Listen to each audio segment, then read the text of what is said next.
Right now, I really want to touch on the other reason why American politics is so bad right now. It's not just how corrupt the media is or how hypocritical the Democrats are or the Republicans or any of this stuff, but we're really seeing it with Trump, right? We're seeing how quickly we change our minds as a nation, as politicians, as a government, when it comes to our alliances, when it comes to our trade agreements and all that stuff. And I'm not saying with Trump, everything he's doing is bad or good. But what I'm saying is this makes us an unreliable country, right? Because we have two political parties whose overall ideals are completely different. And when one of them gets the upper hand, they completely overturn everything that was done previously. And this could be a good thing and it could be a bad thing, but the big problem is it constantly messes with our economy, sometimes for the good, sometimes for the bad. It messes with our alliances, sometimes for the good, sometimes for the bad. But you never know what's going to happen with us if we're going to be there, if we're going to fulfill our end of the bargain, etc.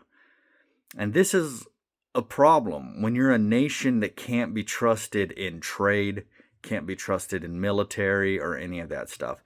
Now, I agree with some of the things Trump's doing. I think we do need to pull back, at least if not completely pull out of NATO, the UN.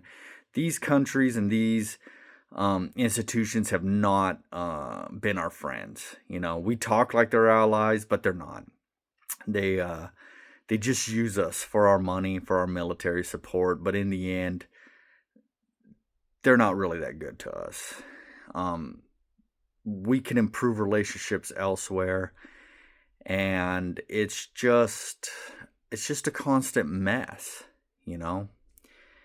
And by not having a steady ideology anymore, we've shown that, even if we have the most powerful military in the world, what's it matter if you're not going to use it properly?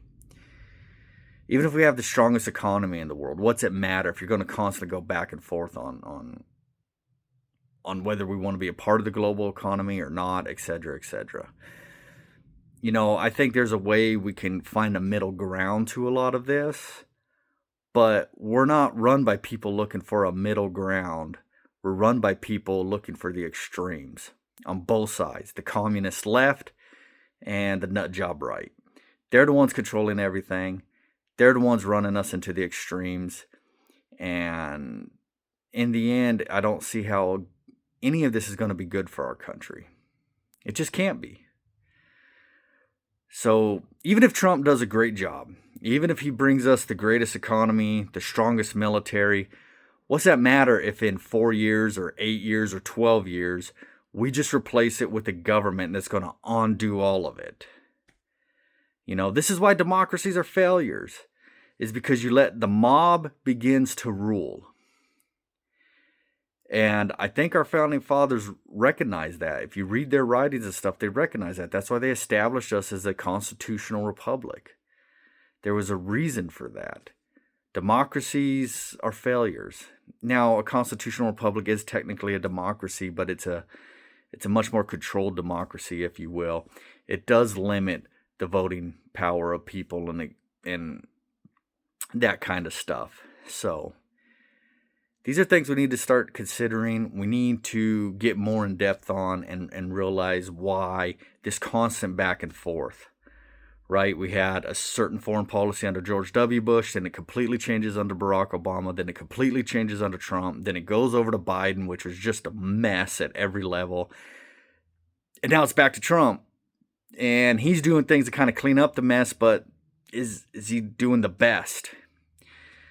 Only time will tell, but then what's going to happen in 4 more years? I think people still forget Trump did not win with 50 million votes ahead of Kamala. He won with a couple million votes. Almost half this country is still a bunch of commie left-wing pricks who need to be destroyed. So, but then what are we replacing them with? A bunch of religious nut jobs from the right. So I feel like we're kind of in a lose-lose situation right now. That I prefer Trump as the president, but is the long term really going to be there?